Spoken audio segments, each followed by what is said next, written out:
Ay, sí, en España cuánto tiempo. Aquí venían directamente, y aquí sí los Ah, ya. consideraban inmediatamente el último campo de concentración. Tiene mucho léxico. Mucho léxico, mucho vocabulario.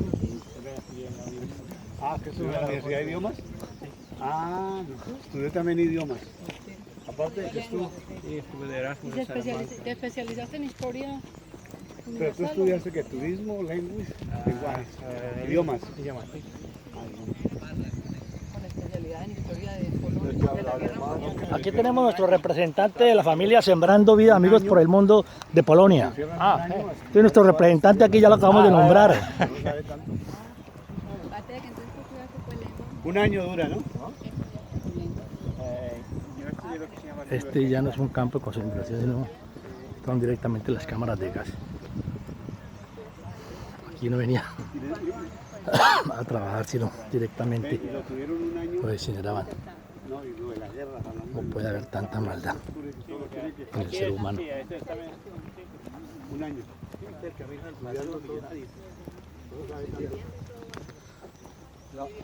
Yo vine hace 2 años, ahí no, en otro- yo no puedo ir hasta en aquel monte que hay allá, caminando hasta allá. Bueno, sí, pero es que depende del tipo de visita, porque si se hace una visita muy larga, se visitan también las cámaras de gas, esas primeras. No, que yo voy están- al fondo, Sí, allá. al fondo también se va hasta las ruinas de las cámaras de gas, luego se va también detrás. Primeras. Pero es que hoy en día vamos a ver los barracones y vamos a ver desde la La torre. pregunta mía es allá en el fondo que hay. Ahí hay, bueno, hay bosque y hay ruinas de las primeras cámaras de gas. Las primeras cámaras de gas se llaman Casa Blanca y Casa Roja. Eran simplemente casas donde ellos hacían los experimentos.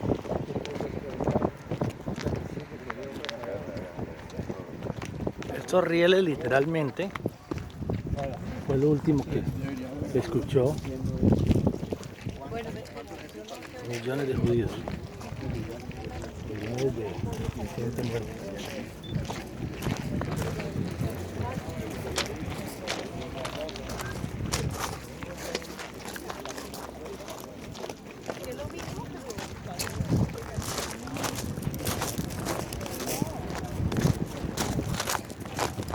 Aquí a ver si ves que yo vine por aquí. Hágame el favor. Presidente, ¿cómo la ve? Muy sorprendido. ¿Cómo puede haber tanta maldad en la naturaleza del ser humano? No, pues sorprendido, hombre, verdaderamente estando por aquí es donde uno aprecia y se conmueve, hombre, de lo que pasó. Y que, bueno, no voy a decir, pero en Colombia, hombre, estamos muy bien todavía. Gracias. Una entrevista. Ahí hay una entrevista rapidita. Claro.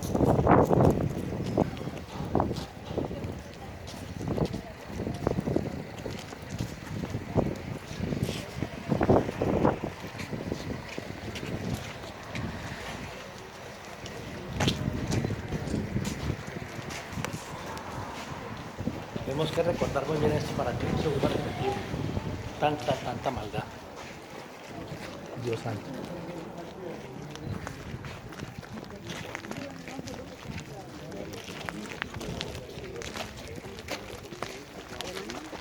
Hoy en día sí.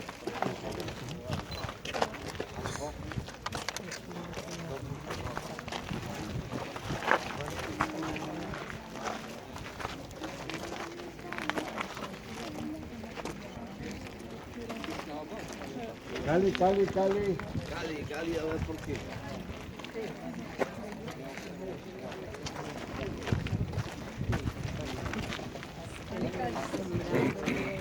Dale, porque ellos no van a venir.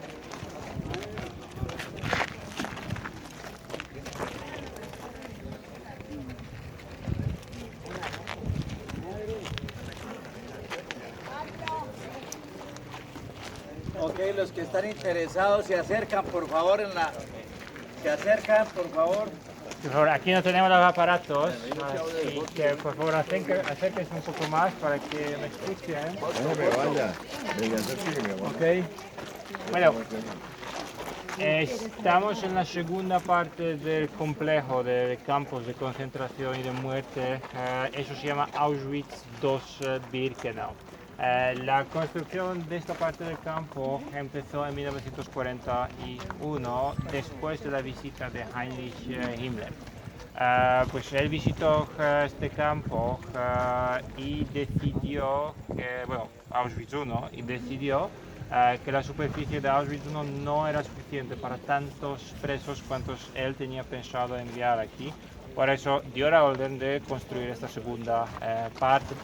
Es una zona muy vasta, son 177 hectáreas. Pues, se puede imaginar, es muy grande.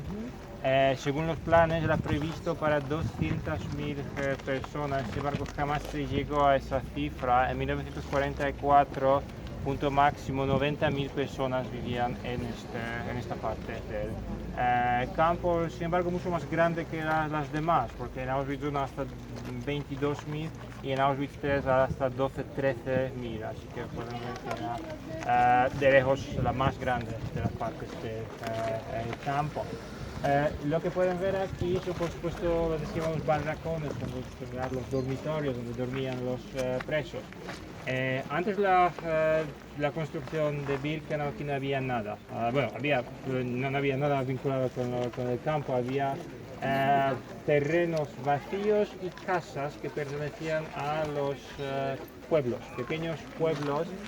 Los había 7 y el más grande de ellos se encontraba Brzezinka, es su nombre polaco, visto que los alemanes traducían todos los nombres al alemán, pues lo llamaron Birkenau, aunque históricamente en la lengua alemana no existía nada como Birkenau, pero ellos ponían nombres alemanes, intentando traducir, aunque si fuera imposible, porque son nombres propios, no se pueden traducir. Himmler dio la orden y se empezó la construcción de esta parte del campo.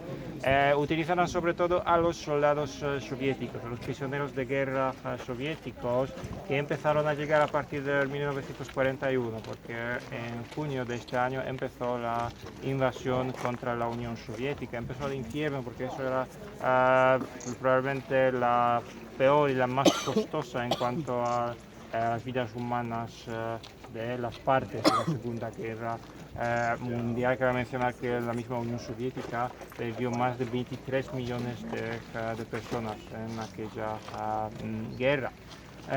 Pues los ladrillos de las casas derrumbadas de los habitantes de los pueblos que estaban aquí antes fueron utilizados para construir estos barracones, dormitorios de ladrillos, los había 60.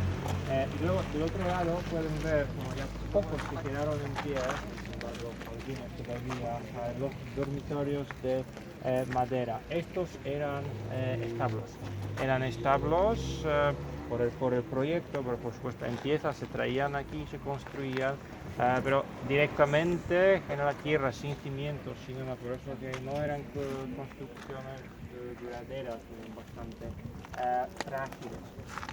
Como pueden ver, muy pocos se quedaron aquí hasta hoy en día.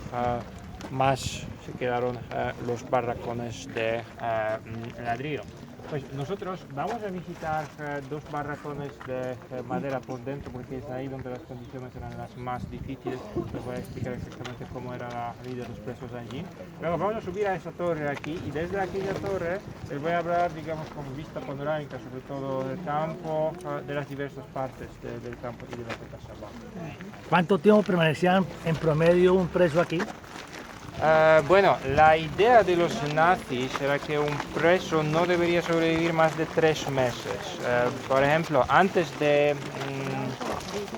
después de la llegada de los presos, en ciertas ocasiones el Lagerführer de este campo, que se llamaba Fritz, les hacía, digamos, un tipo de monólogo, donde les decía que un judío no debería sobrevivir más de 2 semanas, un cura no más de 1 mes y los demás no más de 3 meses. Lo que pasa es que algunos sobrevivieron varios años. Los que sabían arreglárselas, sobornar a quien necesitaban, pues sobrevivían más. Los que tenían los trabajos más más fáciles. Los que trabajan físicamente, con los trabajos duros, físicos, con esas raciones alimentarias era imposible. O sea, ese era el plan, que esas personas tenían que morir. Sí, dan comida, pero no muy mal. Bueno, de la vida voy a hablar dentro. Sí, bueno, les daba muy poco de comer.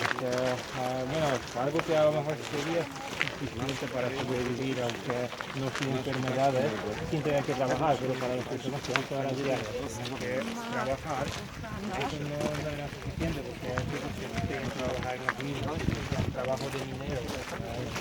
El minero seguramente tiene que comer mucho más de lo que trabaja aquí.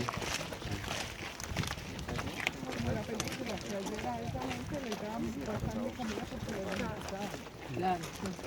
La película es como en el cielo lo que nos está. Los pacificadores.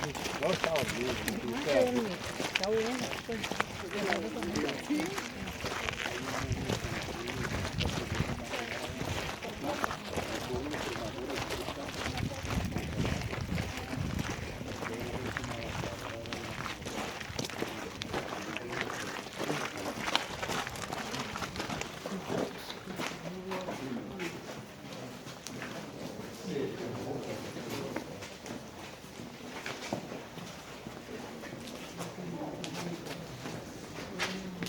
Está todo reconstruido, ¿cierto?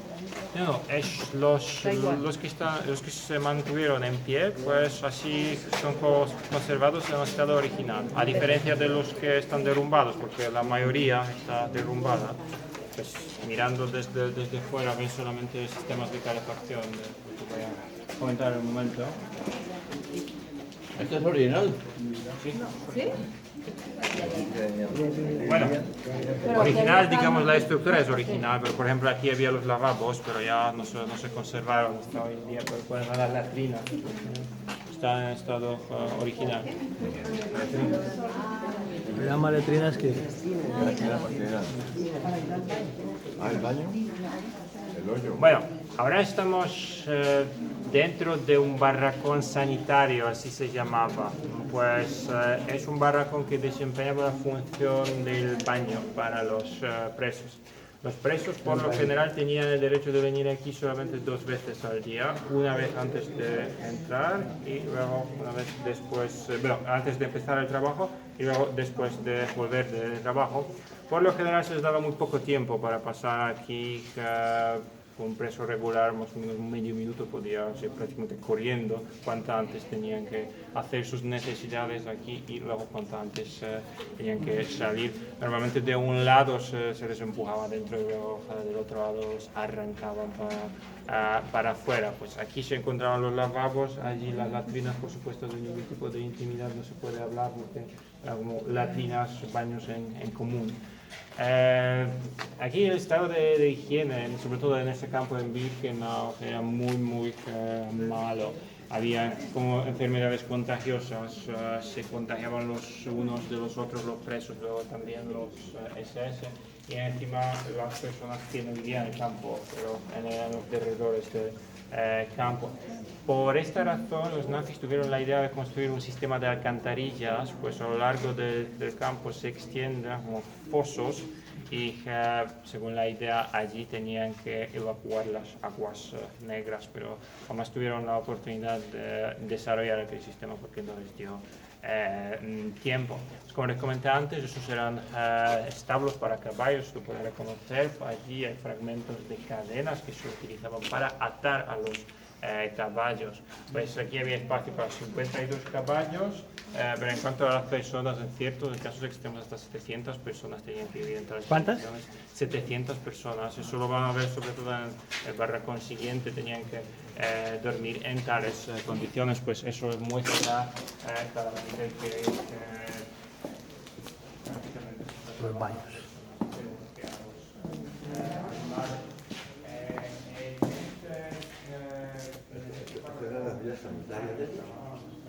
Pero, ¿y los baños eran aquí mismo? Ahí hacen sus necesidades. Bueno, sí, y los baños, Ah, no, aquí no. ellos no tenían algo, ¿qué? No, ahí. Papel higiénico tampoco existía. ¿Cuál papel higiénico? Si eso era la carrera, que tenía que hacer la vaina.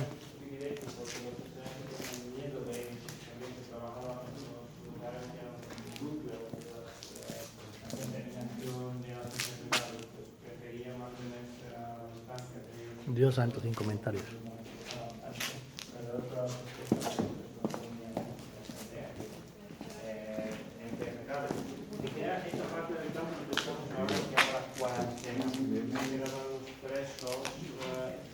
Bueno, los que llegaban, cuarentenas para los que llegaban, porque las autoridades del campo también querían asegurarse que no había enfermedades que vengan desde fuera.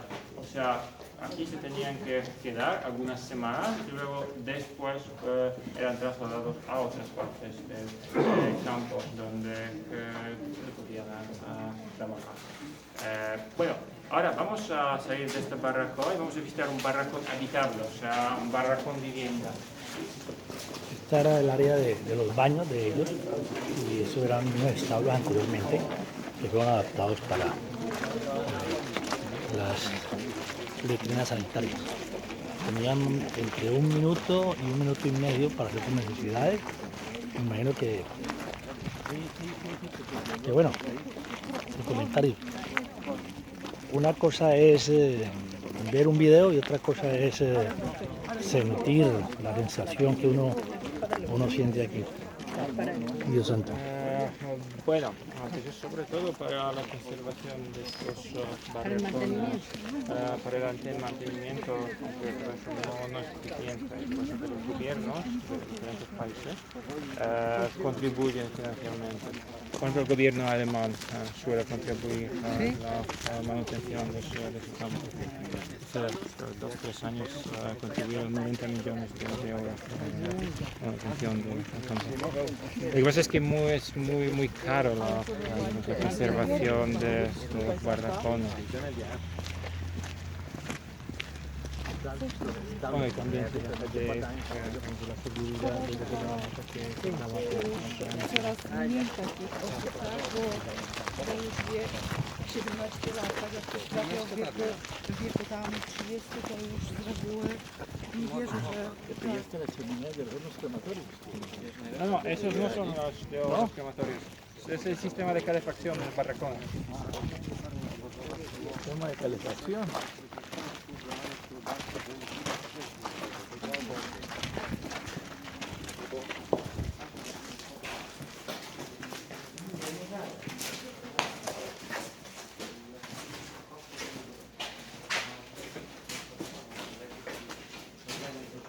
¿Este sistema de calefacción este de la mitad?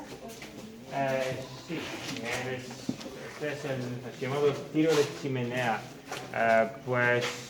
La idea era que combustibles tenía que quemar aquí, en esta parte, y luego el calor debía de pasar por ese tiro de chimenea y salir por esos agujeros que están de ambos lados. Bueno, teóricamente, pero prácticamente no funcionaba porque no les daban ningún combustible, no tenían medios para producir el calor. Tampoco, bueno, intentaban hacerlo con la hierba, con las hojas, pero por supuesto eso no era suficiente para producir calor, para calentar el sitio. Esta es la fotografía que fue sacada en 45 durante la llegada de los soldados soviéticos, que muestra cómo era este sitio justo después de la evacuación del campo.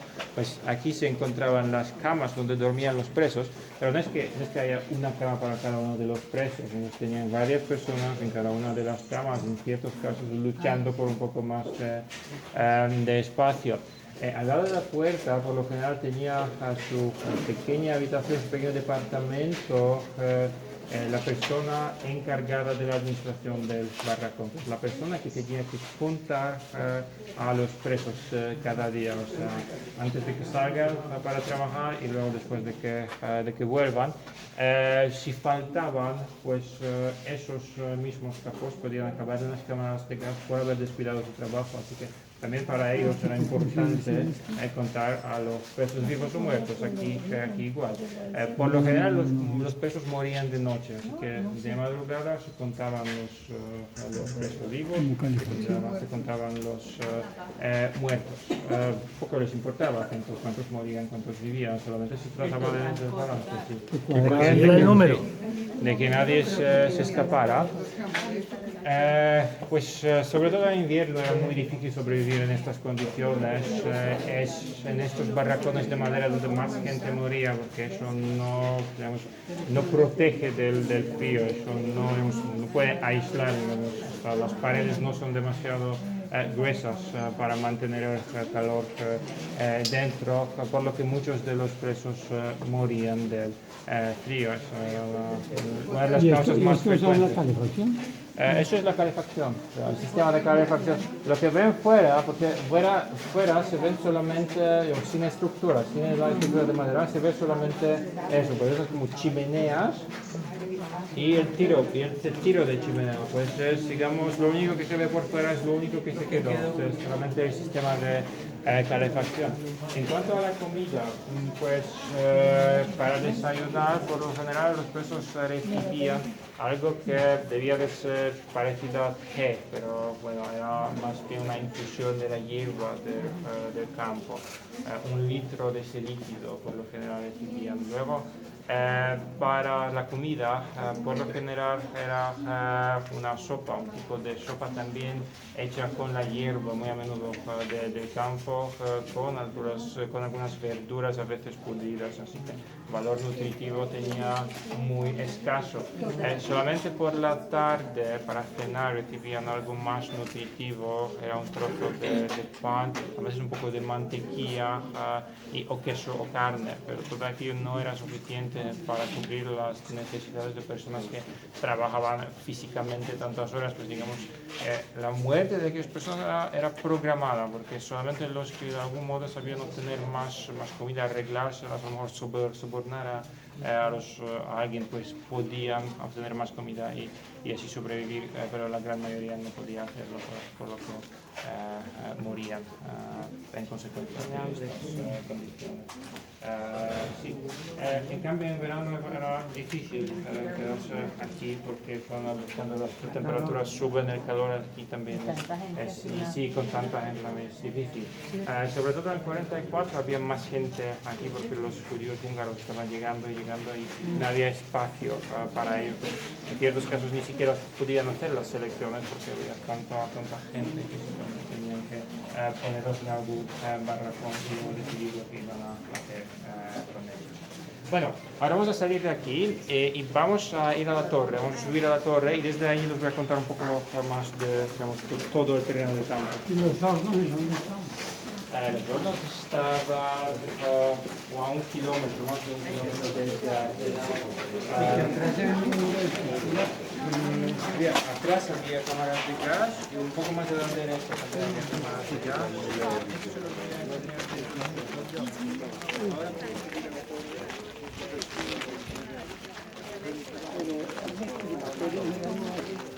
No, porque fueron destrozados. Los nazis justo antes de irse, cuando estaban llegando los soviéticos, prendieron fuego, o sea, destruyeron todo lo que podía ser una prueba de los vivos. Así que destrozaron los almacenes con las pertenencias de las víctimas y destrozaron las cámaras. Estuvimos en uno, ese que entramos era uno. No, yo.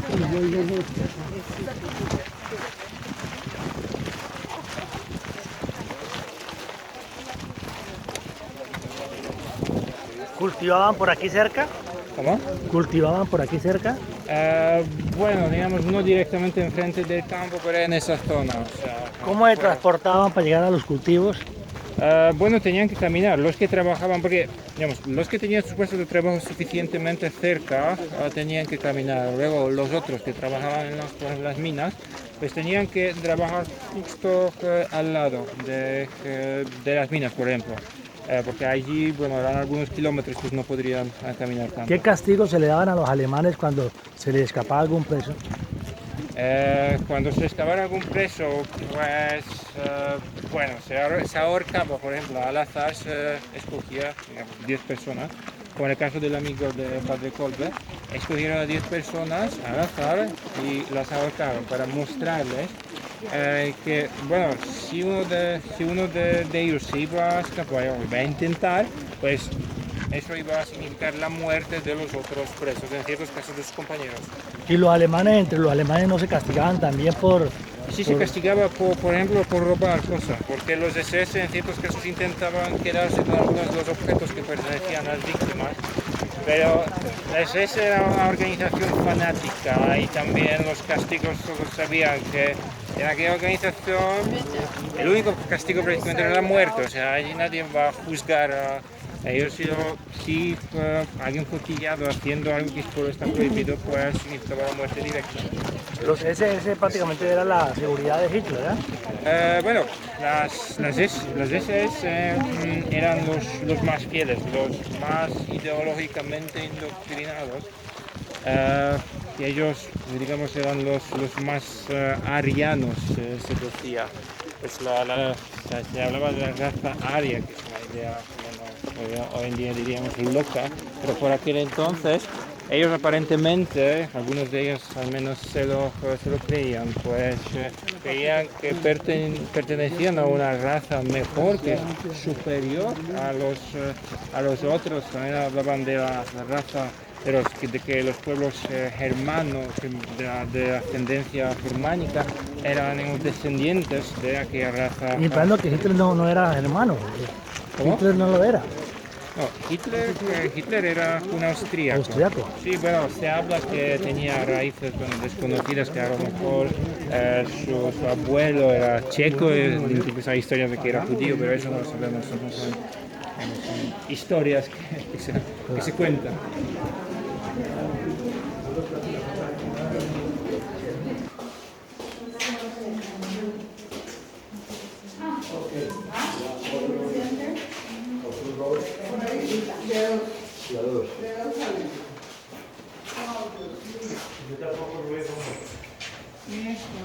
Mire que ellos están como una oración. Son japoneses, mire que sí, qué bonito, mire. Esos japoneses son orientales están haciendo como una ceremonia. Una ritual. Sí. Son japoneses.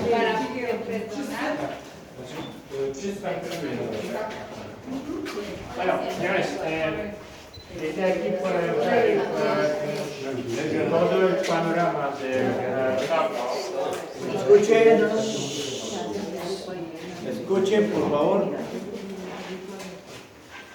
Sí, porque aquí hubiéramos ido de una hora, es un grupo judío, porque ellos tienen celebraciones aquí. Puede ser. Probablemente. Estamos en la puerta de entrada aquí al campo de Auschwitz, 2-Birkenau. Allí pueden ver el andén que fue construido en el 44. Pues a aquel andén llegaban los trenes, allí la gente se bajaba y de los vagones y ahí eran sometidos a las selecciones. Pues todo aquello que han visto en las fotografías en Auschwitz I, precisamente allí aconteció. Por ejemplo, aquel grupo que han visto de personas que se estaban dirigiendo hacia las cámaras de gas, es precisamente en aquel camino a la izquierda fue. Ahí se encontraban 2 cámaras de gas, pues digamos, al cabo, a la final de aquel camino, a la izquierda había una cámara de gas y del otro lado una otra. También se ven un poco las ruinas que están allí, porque ya las cámaras de gas fueron destrozadas para borrar las huellas de los crímenes que cometieron. ¿Donde no hay ladrillos? ¿Cómo? Donde no hay No, al fondo.